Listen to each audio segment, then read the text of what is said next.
Hi there, my name is Meg, and today I'm going to talk about your next steps following Year 11. There are many different routes, so it's important that you're thinking about what qualifications you want to do next, especially when deciding what you'd like to do once you're 18.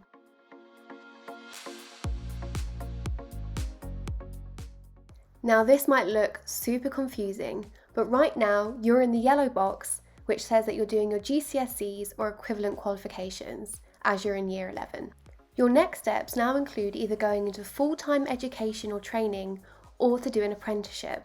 If you were to go into full-time education or training, you could do more traditional academic learning, such as A-levels in a school or a college, or you could do vocational learning, such as doing a BTEC or an MVQ, again at a college or a sixth form. On completing these qualifications, then you can move into higher education, and I'll get onto this shortly, as certain degrees will require certain A-levels and certain BTECs and further qualifications. Alternatively, you can go into work-based learning, where you do an apprenticeship with an employer, or even some FE colleges will offer this. Following this, you may decide that then employment is the right pathway for you, and normally there are schemes available for young apprentices or those with equivalent qualifications.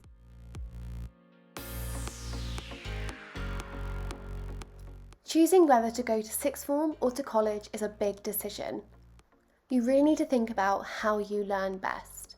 If you were to stay on and go to a sixth form, they're normally smaller with less students and therefore slightly more supportive, as you may already know the teachers, or the teachers may be able to spend more time with you. This is different to college, which is a lot larger with a lot more students. This helps you gain independence, especially when meeting new people. Plus, unlike most sixth forms, colleges won't expect you to be in college from 9 to 3 every day. So again, make sure to consider what environment you learn best in. Do you prefer more support, or are you looking for a more independent way of learning? You also might be wondering, what are the difference between BTECs and A-levels?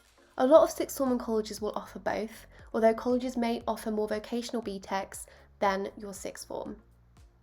So BTECs are usually one vocational qualification, which take 2 years. Entry requirements are normally 4 GCSEs at grade 4 to 9, including maths and English. Assessments are normally a combination of coursework, practical work and examinations, and again these can lead you on into higher education, higher apprenticeships or employment. A-levels, however, are 3 academic subjects, again taken over 2 years.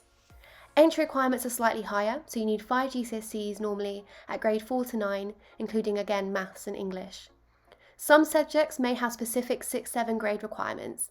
This might be for physics or chemistry, but again check with the sixth form that you're thinking of applying to. Assessment methods are mainly examinations, and progression again, this can lead you into higher education, higher apprenticeships, degree apprenticeships or employment. So a really good place to start is to think about why you want to go to university, and do you have a specific profession in mind once you graduate? It's absolutely okay if you don't know what profession you want to go into, so don't worry about that. But here are just some examples of professions which do require a degree if you want to go into them. So for instance, if you want to be a doctor, you'd have to do a medicine degree at university. If you wanted to be a lawyer, you have to do a law degree at university. If you want to be a nurse or a social worker, again you'd have to do degrees in similar fields. With banking, you might want to go into business or to accounting or any other degree which you can gain transferable skills from. Now, as I said, for example, if you wanted to be a doctor, you'd have to do medicine. So it's important to understand which A-levels you need to do to be able to qualify for these degrees. So here are some examples of medicine, engineering, drama, English literature, and modern languages, as well as law. Now, if you'd like to do any of those degrees, here are some examples of the qualifications you would need to go into these fields. So to do medicine at university, you would have to study chemistry, along with maths, physics or biology at A-level. To do engineering, you'd have to study maths, and often physics and chemistry. For law, there are actually no specific qualifications that you need. Most sixth forms might not offer law. Therefore, universities might look for things such as history or English or other writing-based A-levels. This is the same for drama or acting. Not all sixth form and colleges will offer acting qualifications. However, For university applications, some universities might ask you to come in for an audition instead. To do English or modern languages at university, again, it would be expected that you had A-level English for English literature, or you had an A-level in any language if you were going on to study modern languages at university. So it's really important that now you're coming up to choosing which A-levels or BTECs that you want to do, that you check out which universities you want to go to and what qualifications you might need to get there. Each university will have different qualification requirements for courses. These were just some standard examples that you should expect. Make sure to have some research, look on universities' websites, and see what they're normally asking for the degrees that you might be considering.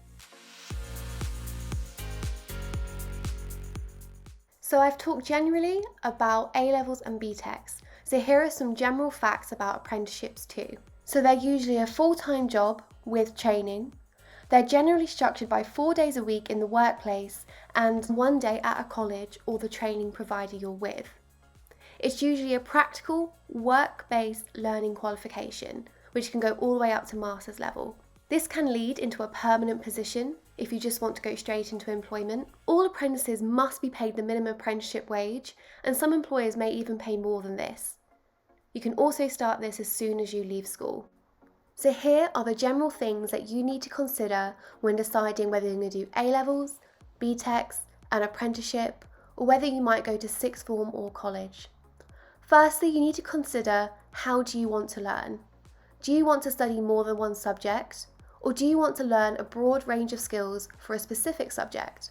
This might inform your decision as to whether you do 3 A-levels or you go on to do 1 vocational BTEC course. What are your career goals? Is there a suitable apprenticeship available that takes you straight into the sector that you really want to work in? Or do you need or want a university degree for the sector that you want to go in? Also, how do you learn best? Do you perform well in exams? Would you do well in A-levels for that reason? And finally, are you work ready? It's absolutely okay to stay on to do a BTEC or an A-level that will help you with employment later on down the line. You don't have to go to university, but make sure that if you do want to go to university or you have to go to university, that you definitely check out what qualifications are needed for the degree that you need to do. Make sure to strongly consider this when deciding what A-levels or BTECs you're going to do once you finish year 11. So here are some top tips to take away with you. Make sure you set time aside to research your options, draft and make applications. Check out what subject qualifications you need for the career you want to do.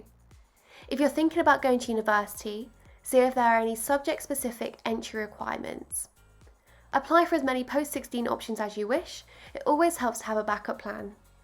Make sure you attend open events and all relevant providers. This way you can ask all the questions you need to. Make sure you talk to your careers advisor if you're not sure. They're there to help you through these next steps. But most of all, good luck.